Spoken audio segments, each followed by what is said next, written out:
So, before we start, I want to ask, who listens to podcasts? Cool. How about fiction podcasts? That's not bad. Oh, That's better than we've ever done with that question, I think. Who has started writing a podcast or is thinking about writing a podcast? Cool. Very cool. Who has never heard of a fiction podcast until today? Awesome. Thank you so much for coming. So for the two people who raised their hand for that question, I just want to give like a brief history of audio fiction in the U.S., and I feel like a lot of people up here are part of that history, so please feel free to chime in. Just that what we're talking about today are fiction podcasts, immersive scenes, written scripts performed by actors. These stories are not real. They didn't happen. I like to think about them as TV you can watch in your car. I don't know how y'all feel about that. Yeah. Is it like War of the World? So, very good question. The history of audio fiction in America kind of gets lost after the 1948 War of the Worlds broadcast by Orson Welles. There was a long time where people sort of kept trying to pick up the torch and not really doing a great job until about 2012, when Welcome to Night Vale, which is a very popular fiction podcast, got very popular. Since then, there's been a few waves of digital audio, namely people picking up podcasting as a serial storytelling form. Since Night Vale has come out, there's been a few others that have gotten really super successful, so much so that they're being looked at for new media, like, for example, Gimlet's Homecoming, which was released on Amazon to big acclaim, and Lauren's Bright Sessions, which is... and Colleen's... I'm sorry, and Colleen's Lesser Gods. That's okay.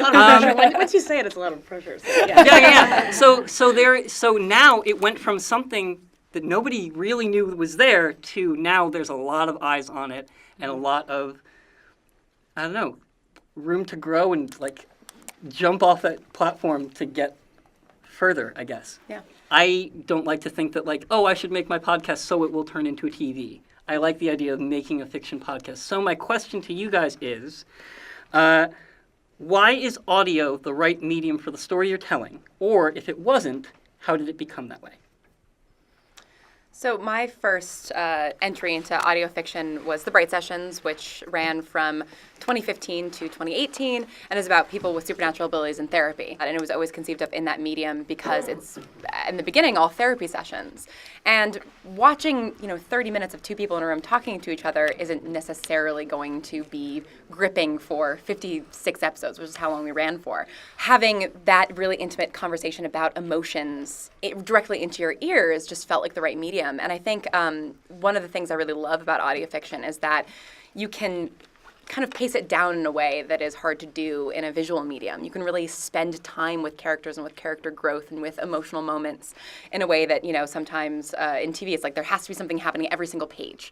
So I really enjoy it as sort of like contemplative emotional exploration. My show, Lesser Gods, is a dramedy, sometimes more drama than comedy, sometimes more comedy than drama, about in kind of a parallel future. Men and women can no longer reproduce, and the 5 youngest people left on Earth are left to kind of shoulder this burden of reproducing the whole population. But they're much more interested in like their own drama, their own rivalries, and then someone starts murdering them, as will happen. But yeah, as I said that, I was like, ugh. I'm definitely going to be on a list somewhere now. But so I actually always. Although I come from, I went to school for screenwriting, and I moved to LA to be a TV writer. When I think of Lesser Gods, and when I describe it to still pretty much every family member every Christmas, I always describe it more as like a serialized audiobook, and I think that's because I love week-by-week storytelling. But I think for Lesser Gods, which is about these 5 young people, it's so important to switch perspectives and see how everyone feels about each other and feels about these very trying situations. And I think the intimacy of listening is so important. For me, it was totally different. I feel like I came a circular route to it. So actually, I have a Vega sci-fi adventure podcast, and it first started off actually as a children's Sleepy Time book. Like it was like the idea was to have these like 1 minute size stories you could read to your kid before bed. So it was called like 50 60-second adventures of a well-known bounty huntress and her know-nothing apprentice, and they didn't even have names. It was just Vega and who would later become her apprentice. And from there, I started making the stories, and I got like 11 stories deep, and I was like, I think there's more here. So I moved to LA after that too, and I decided, well, maybe I can make this into a pilot, my spec thing. And then I made that pilot, gave it to a friend, and that friend was like, this makes no sense. And I just realized that I needed like a lot more space, like it wasn't the right medium. And then I started writing it as a novel. We did that for 2 years. Was midway through draft 2, and then just like kind of a bunch of ideas came together. I listened to a podcast called Bubble, actually, which is a Maximum Fun podcast, and I thought, wow, this is really cool. What was cool about that is it had scene direction that was read. So I liked the idea of like narrating it and having some like action, some like dialogue. And so that, and then I also had like another podcast idea called Book Emoji, Fire Emoji, which would be just like me talking about literature I thought was lit. So like, I think the first one was like Dr. Jekyll and Mr. Hyde, and I was, oh my gosh, like this scene's so crazy, I'll read it to you. And then I got through a couple of those episodes and I realized, why don't I just do this for my own story? So I did, and so I made a first draft episode of Vega, sent it out and got some feedback, and then I made the other one, and then I made the second one, which is what I launched with. So yeah, but to answer your question, I think what I like about it is with a book, there's much less room for personality, right? Like, and my show is very personality driven. It's very much, it's casual, it's conversational. It's me being like, this happened, and this happened. You're never going to believe this happened, which you can't do in a book. It's much more direct in like almost every way. And then also, too, I've been having a lot of fun with music, which I didn't know that I would. I think for the aesthetic of Vega, it's very like tech. Like it's like futuristic sci-fi, and you can't really like see that. But with the audio, with the podcast, there's a lot of like just like vibey music, and that creates the tone that I was going for. So ultimately, I'm really glad that I'm here. So I am not a writer uniquely on the panel here, so I can't speak that much to the creative process and the decision making around it, but. I was involved in making Bubble alongside its creator, Jordan Morris, at Maximum Fun last year, and I can speak to his experience because we talk about it. So it did originate as a TV pilot, and while it's true that podcasts are not simply a cheap way of telling a story, they are a cheap way of telling a story. So I think Jordan had taken it out to a bunch of folks and gotten a lot of interest.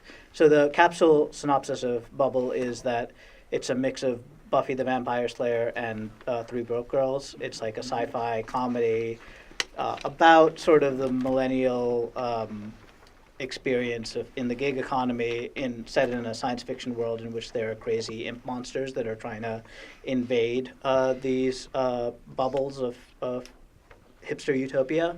And so I think he had taken it out.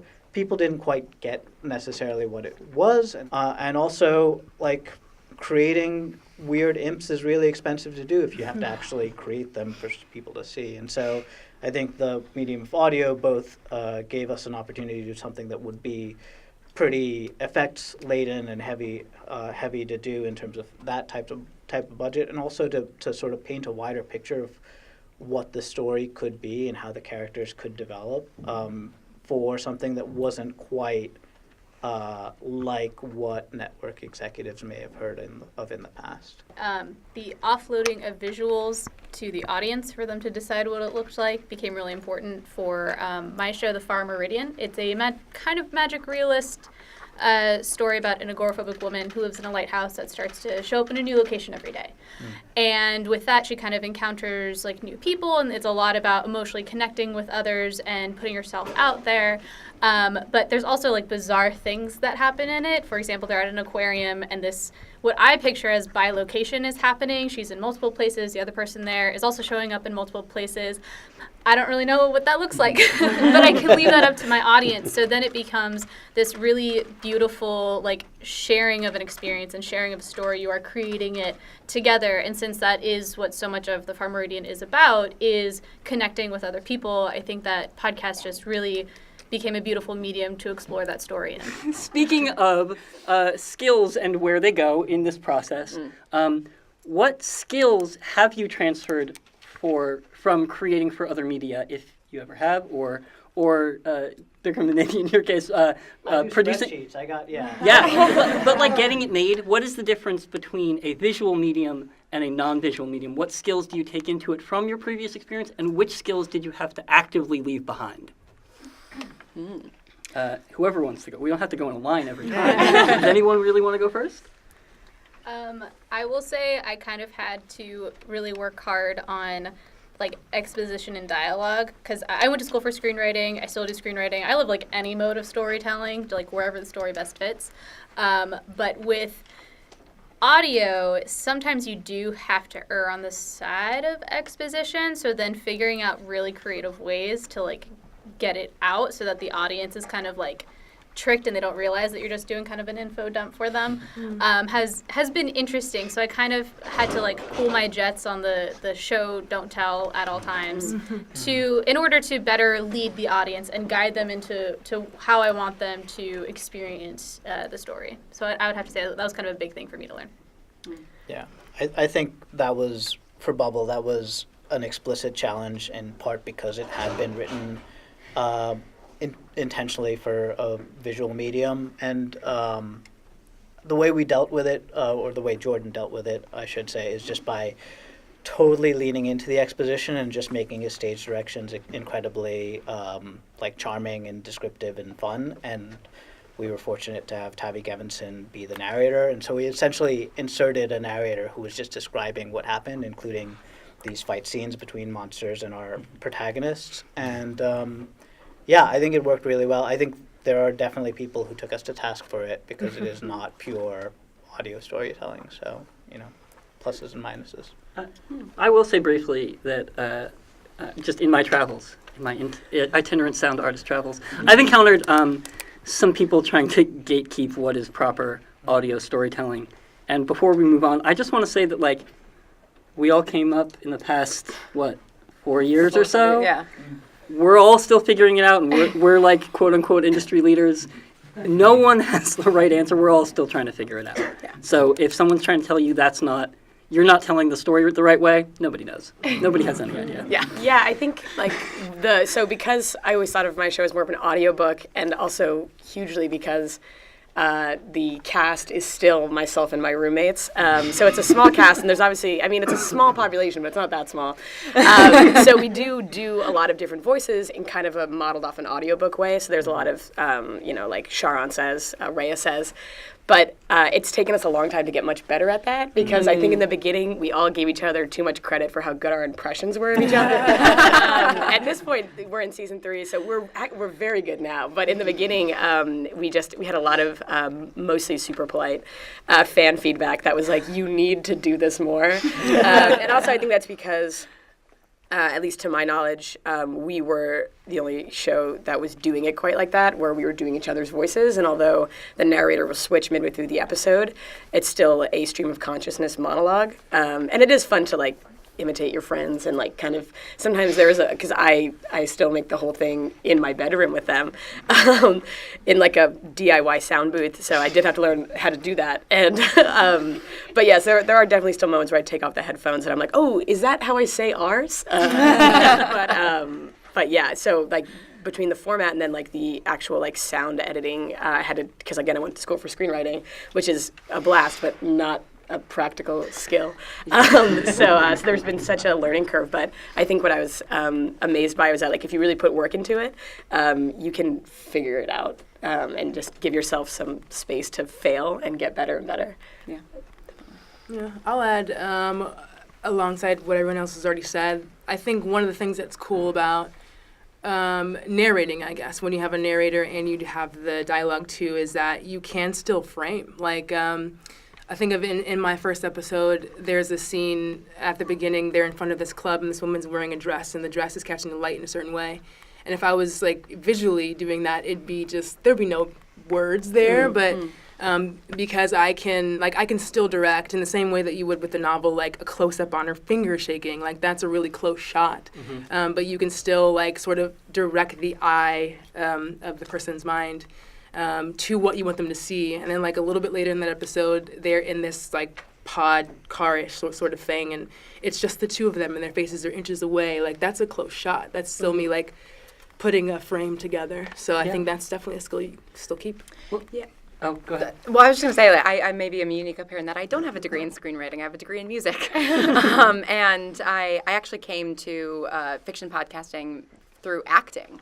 And it was really a way for me and my other actor friends to dig into characters and to act in a really loose way where we can still have the script in front of us and you don't have to worry about hitting your light or hitting your mark or anything like that.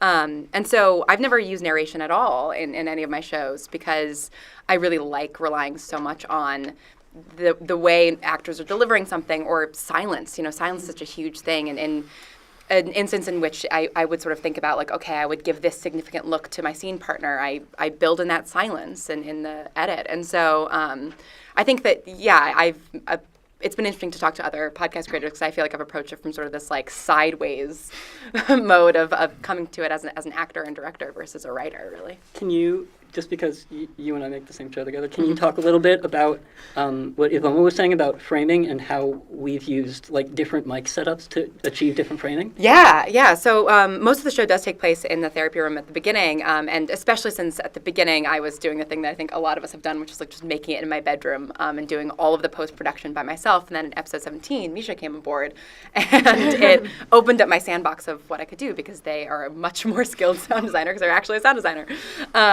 And so we've had a lot of fun kind of exploring, if two characters are in bed together, we actually recorded that on my mattress. And if, somebody is lying down on the floor or sitting down or, running around, like we will do all of that stuff sort of on mic and block it out in the way that you would in film and to get that like we've done real some. performance. I know we've done some running scenes. I'm not sure if it's been with you or with some. I do so many shows, you guys. But it's a matter of if there's a character who's running, maybe you can't have them run in place. But when you're running in place, your torso moves, and you kind of get that and when your microphone is so close, that's a tool in your tool belt. When the microphone is right up on someone's face, you can hear the difference between kind of bouncing up and down and standing still, and that's another way to use audio to sort of enhance the picture you're trying to create. There are similar tools to other media, but there are some that are like profoundly unique to audio that, like, personally, as someone who is trained as a sound designer, I find fascinating. But as your shows have gone on, how did you find your audience, and how did you, I don't want to say keep it, how did the relationship between you and the audience change as your content grew, or how did the relationship to your content grow as you found your audience?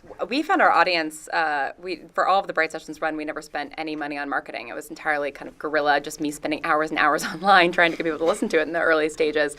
And it was really Tumblr and Reddit were the places that back in 2015, early 2016, people in audio fiction were hanging out. And it was a lot about getting the sort of few other audio creators out there to listen and sort of endorse from the community standpoint. But so much of our audience is pretty young.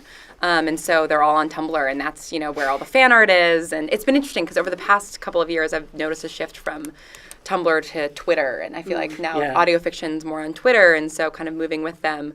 But I think also the just like broadly speaking about perception, I think something that's been interesting with the Bright Sessions specifically is that we sort of hit a point of popularity within the audio fiction world where we were no longer like the scrappy indie creators, and so the relationship with the fans shifted somewhat. And the reality was that we were still making the show in my bedroom. The exact same way. Nothing changed. And so it's been really interesting to kind of see how one of the beautiful things about podcasting is that it is very, very intimate. And that's like a buzzword that we use constantly on panels like this. It's become like a bit of an in-joke, but it is very intimate.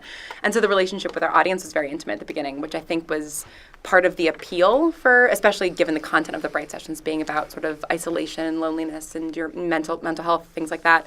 I think that was a real draw for the audience. But it's funny, those topics do come up sort of more so in audio fiction than in a lot of other places because maybe of the intimacy of the medium. But I do feel like there's room in the medium, or at least in the scene today, of like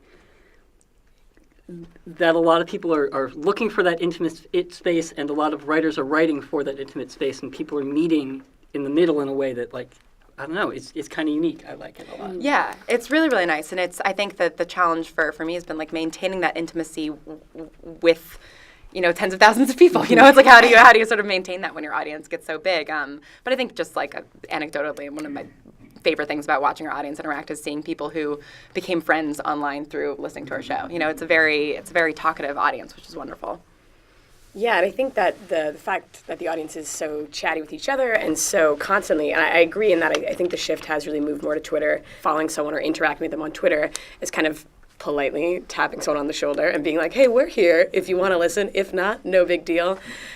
So when people are interacting and talking about your show online, you can, like or comment or follow them back, and then they kind of turn. They're like, oh, yeah, well, they followed me, and like, our show is free, so if you don't like it, and like my voice is the opening voice, so if you don't like me, that's okay. Like, you don't have to keep listening. But yeah, and I do think also what I love about Twitter and what I love about the audio drama audience is how they'll tell you what they feel about stuff, and they'll have like in a good way. Yeah. But so I've had a lot of conversations about my show with people online, and I think because people feel an intimate relationship with the characters through being in their heads for hours and hours on end, I've had some conversations with people that really touched me, and like I think they've felt affected by the characters, and that's great. Like that's the coolest thing I think I've experienced as a writer. Yeah, I don't have much to say. Big is, But I will say, when I started the podcast, I had no idea the audio fiction community was even there. And so it's been really cool to be embraced, and just like by way of being in the community, been promoted by everyone. So that's awesome. So I think that there is an audience is really cool.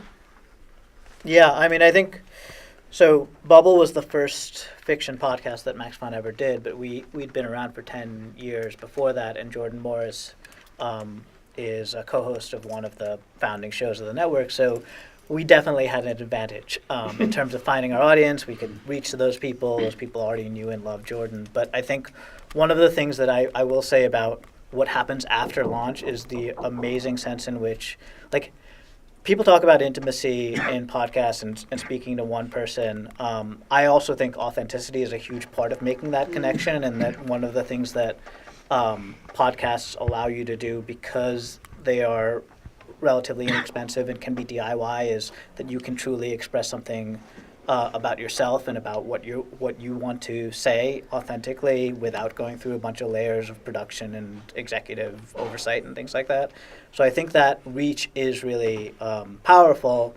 And then, as a number of people said on the panel already, the community that then develops around that is just amazing. Similarly, for the built-in audience, the Far Meridian was the Whisper Forge's second show. So I knew we were already going to have some people listen to us because of our last show, which was Ars Paradoxica. But that was like time travel, government conspiracy, like heavy, intricate plot. The hardest sci-fi you ever did see. I'm so sorry. And then here's the Far Meridian that's like, all right, guys, we're going to talk about our feelings today. How are you? Are you okay? You good? And so I knew that I really had to be like very on it with how I wanted to curate the fan experience. So like on Tumblr, we had Gentle Encouragement Mondays where people would message us if something was a little hard, and we would give them gentle encouragement. And in season 1, our audience was small enough that was a reasonable thing to do.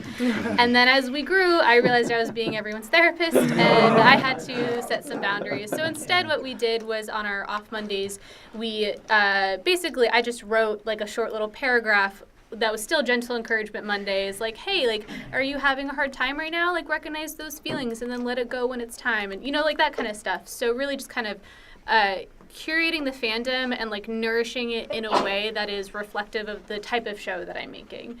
And that's what I really love about it, is that we got this beautiful community, like the fan art and everything. People on Twitter are just so lovely, and I think because like you are working together to make this experience the most that it can be.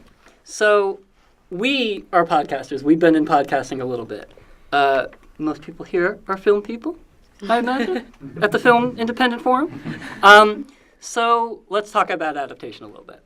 Say you make a podcast and it becomes wildly successful and people are knocking down your door to adapt it into books, TV, movies, video games. Has any podcast been adapted to a video game? That would be cool. We should write that down. Yeah, not bad. What about that process, about something that you have as a podcast that is successful as a podcast, do you bring forward when trying to adapt it to new works? If you've thought about that, if you haven't thought about that, maybe give us some of your initial thoughts here in front of an audience. No pressure though. I can kick off because I am in the process of adapting Bright Sessions for both television and books. My first book comes out in September, and my second one is due on Wednesday. It's going great. And it's been really interesting because I sort of think of it as like this, like the Bright Sessions in the podcast is sort of the purest form of like canon and the universe, and then the books are this micro dive into specific characters. I'm doing 3 books with Tortine, and each of them is a focus on a different character or character relationship, and really getting onto like the highly detailed internal level that you're not going to get in a serialized podcast, and then adapting it for a visual medium is kind of the macro version of that. And so taking things out of the therapy room and getting to see more of the world, getting to see these characters outside of their therapy sessions, getting to the character I play in the podcast time travels, and we never actually go with her on any of her time travel journeys because of the way that the show is formatted. But doing that in a visual medium is obviously like something that's very exciting. And so to me, it's less about like a direct translation of the podcast into these other mediums and more about like, okay, what piece of this, what little area can I either expand or contract on, and what does that look like for the format, making it really thinking about the format first, I think, when it comes to adaptations. I think what's been so helpful for me and why the process has been so fun, in addition to my collaborators being so wonderful, is that when I think about adaptations I really liked, I really loved Gillian Flynn's Gone Girl, how that translated to film, how Margaret Atwood's The Handmaid's Tale translated to TV, how the music of ABBA translated to Mamma Mia. I think it's just about, it's not worrying about doing a one-to-one. It's about, like, what was the thing that made this show feel good for people? Like, what did they really like about it? And how can I tweak that for the new medium? Like, Lesser Gods of the TV show, it feels very different than the podcast, but it still has the germ of everything people enjoyed about the show. And it's been fun figuring that out and working on that. And it's just been super exciting. I'm having a great time. And kind of just the same thing that these ladies were saying. Like for instance, in episode 3, she goes through a club, and that wasn't in the book because that's not a fun thing to read. But listening to it and going through the different rooms is a funner thing. And so just finding the fun things of each medium and pushing out the story in places where it needs to. So same thing that they said, but yeah. Cool.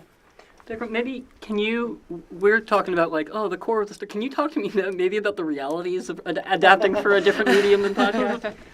Yeah. Real here. I mean, I think some of the concerns that maybe TV folks may have and express in various forms is, is it a sustainable show? Does it have an arc that will carry forth for however many seasons or will justify that upfront investment? And so, one of the things with Bubble is that we're able to sort of say, like, here's you already kind of know the outlines of season 1.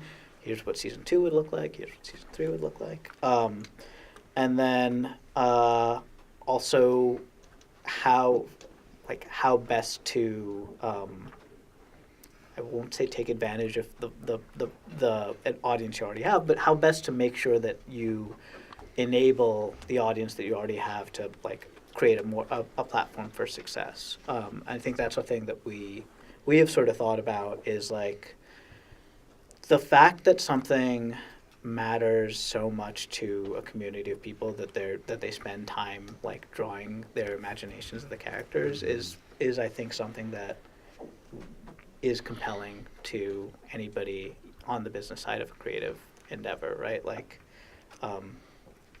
every time I talk about this, it feels really crass, but like you recognize that there's something there that inherently, if this is speaking to somebody on that level, there's value there that you may not see yourself, but you may understand. So like figuring out those proof points has been a thing that has sort of helped us in those conversations as well. For me, in talking about possibility for adaptation is like strategizing, right? So like there are things in the podcast that I really, really care about, and if it were to be adapted, these are the things that I want to carry through, right? But then there are the things that, you know, I'm willing to compromise on, because, you know, like people care way more about budgets when you actually have money to fling around. But also have the things that I'm like, I'm willing to care a lot about, so when I compromise on them, I seem like I'm making the sacrifice, so they're willing to give me this other thing that I actually wanted. You know, so just kind of like keeping those things in mind and like being flexible and honestly like finding collaborators that just like get your story and can basically bring it to like a place that you didn't think it would be able to go. Like that's my favorite part about collaborating, because like every time someone else that like gets the story and that I trust like has a new idea, I'm so excited because I know it's going to be better for it. So I just try to carry that mentality forward for adaptations as well. There are things that I wanted to do differently in adapting for television, which has been exciting. Like, there are some aspects of the story I'm like, oh, you know what? It might be more interesting, especially when you take into account the medium and the structure of TV for change and being excited about change. Oh, yeah. I mean, like in thinking about, my first podcast, it started as a college prank, and we never thought it would get successful, and then it kind of did. So, like, now with the ability of, like, oh, maybe we could adapt it to something else and fix all the things we did wrong at the start because we were idiots and we didn't know anything. It's a really exciting opportunity to once you've had practice telling the story, learning what is the core of it, what's important about it, what parts of it convey the message you want to be conveying, and then bringing that forward in a way that, like, you have some 20/20 hindsight on. Yeah. Okay, I think this is my last question, is that audio fiction, and specifically fiction podcasts, are doing way better now than any other time, probably in human history, I might say. I don't know how many people listen to War of the Worlds, but like I've seen some zeros on the ends of y'all's totals. It's like a really exciting time to be here. The audience just keeps growing. Every time there's a new high-profile fiction podcast, people go, wait, fiction podcasts? And discover everybody else. And it's so cool to be here and see that grow. Part of that, I think, is down to the ability to tell the story you want to tell quickly, directly, without a ton of oversight and people telling you can't do it. And because there isn't that much of an oversight, there's a little bit less gatekeeping, not a ton less, but a little less gatekeeping on getting your story out there. And that means that a lot of writers of color are getting their story out. A lot of LGBTQ plus people are getting their stories out. A lot of marginalized communities are getting the opportunity to tell their own stories. And I want to hear from you guys, what can we, as people who are apparently leaders of this burgeoning industry, how can we continue that work? How can we make sure that beautiful spark doesn't die out? You know, when I think about the really early days of my show, and like, you know, you'd see Lauren on Twitter, and then I think it was like a couple months, it was maybe like a month after we launched, and you had somehow gotten a hold of my email and a couple of other newer to the game, lesser known female podcast creators, and you emailed a bunch of us. You're just like, hey, like I got the opportunity to do this interview, and you know, I'd rather share the interview with all of you guys. And I was like, that's really cool. I really hope I get to meet you, which I have. Did not disappoint. But yeah, and I just remembered thinking like, right from the get-go, like that's how this community works. It's about lifting each other up. It's about when one of us gets a spotlight, sharing the spotlight, and it's something that I would like the opportunity to do more, and I hope to do more as time goes on, because that was such a great early example. Thank you so much. Yeah, I really appreciate that. And You can go now. You can I think for me, it definitely, you know, in coming up, I was lifted up by so many people like Jeffrey Craner of Welcome to Night Vale, shouted out our show really early in its run, and that was a huge boon. And getting to become friends with all of those people with Black Tapes, shows that were much bigger than us at the time. And then meeting Misha and all of the Whisper Forge and all of us kind of starting to build this community with all the other people that are around in 2016. And now I think that the balance that I'm trying to find is there's so much now, and there's so many new shows coming out all the time, which is so wonderful, but kind of keeping track of all of it. And then also, at the end of the day, the thing I'm most focused on is making good content, because something that I am really grateful for, but that I'm like constantly nervous about, is that with all these bigger networks and studios getting into fiction podcasting, that makes me really excited, but I want to make sure that they're making fiction shows that are like audio forward and not just sort of paths to television or film, right? I want the medium to be respected, That kiddie pool thing that I said. Exactly. And so and I've found myself in a kind of an interesting new position the past year or so, where I'm like, oh well, now I have a large audience established, and so I'm now maybe one of those people who, when I release a new thing, I need to make sure it's really, really good so that it can lead to new people discovering the medium and then discovering all these other shows, because I think my fear is that if there's a big show that isn't that interesting, then people will listen to it and be like, oh, well, maybe audio fiction just isn't for me. And it's like, no, it probably is. You just like there's all this indie stuff that's great. And so, I think like just the constant process of discovery and of whenever I have a new show that I'm working on, I like to think about the positions that I need to fill and pulling in people from smaller shows to give them a salary that I know that they're not getting from their indie show, and B, a new platform and a way to direct audience towards them. And also, Bright Sessions our first spinoff came out this past Tuesday, and that was the first time I actually had a writer's room. And so I had 3 other writers, and only one of whom has her own show, Red Rhino, and the other 2 are TV people that I've pulled in because I want them to see how wonderful the medium is and encourage them to make their own shows. And so, I'm definitely still figuring out. So I'm glad that some of the stuff I've done has worked. I like something that you said, Misha, about when people find out about a new one and they're like, oh cool, there's all this other stuff here that I can check out, and like people being pulled in. I like the idea of that. It reminds me of when Hamilton came out, people were like, oh cool, musicals, I guess I'm into these, and figuring out other ones from that. And a couple of you here said you were thinking about your own podcast or making your own. I think it's cool. Like if you can find a way to do it in a new way, or tell your story in a way that's totally unique, and your friend hears about it who knows you but doesn't know about audio fiction, can get into the whole world that way. So I think that's cool. And I also like something Eli said, before we started filming, about she got it was very hard sci-fi, the show before yours, and then you're like, I think I want to do emotional, and like when you're getting bored, finding that creative spark again, the thing that's going to make you excited about it again. I think that's, as a creator, would be a good way to go. And that goes for bringing people in from other mediums. Like for Far Meridian Season 2, I just knew so many great actors in LA who, are younger, their careers aren't quite as established yet because, they're going for film or TV, and getting them into the booth and just having a ton of fun with them. Really, I'm just here to have a good time, folks. Do you want to tell them about our favorite stage, our favorite direction from season 2? So our favorite direction we kept giving actors for Season 2 is, okay, do it again, but do it flirty. And I think just really finding that joy in building community, and that's something that I'm going to harp on all the time, is building community, invest in community, because when you go out there and you start listening to other shows and you promote them and you show that you are here to stay, you are here for everyone else is going to be here for you. I mean, it is truly bizarre, having worked in film and TV before, and even currently for my day job, the podcasting community is very bizarre. And that, there is this huge mentality of a rising tide does lift all ships. So I think really reaching out to people that maybe you're even a little nervous to reach out to, wonderful things will come from it. And, the worst thing can happen is someone says, oh, sorry, I can't. And then, but great, now you might have a new friend that you can reach out to later.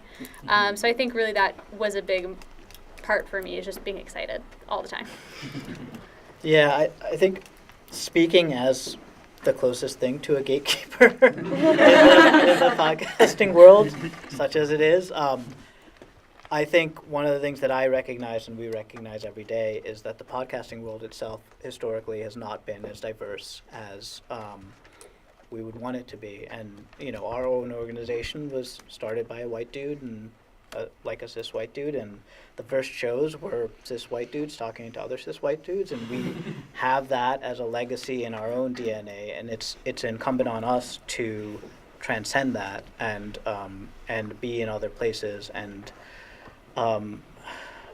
work against the natural tendency to like recognize and collaborate with folks who look like you, and so that's a thing that I try to focus on myself, to the extent that I can. But I think the thing that I recognize is that it is not a thing that happens passively. It's active, and it needs to be active.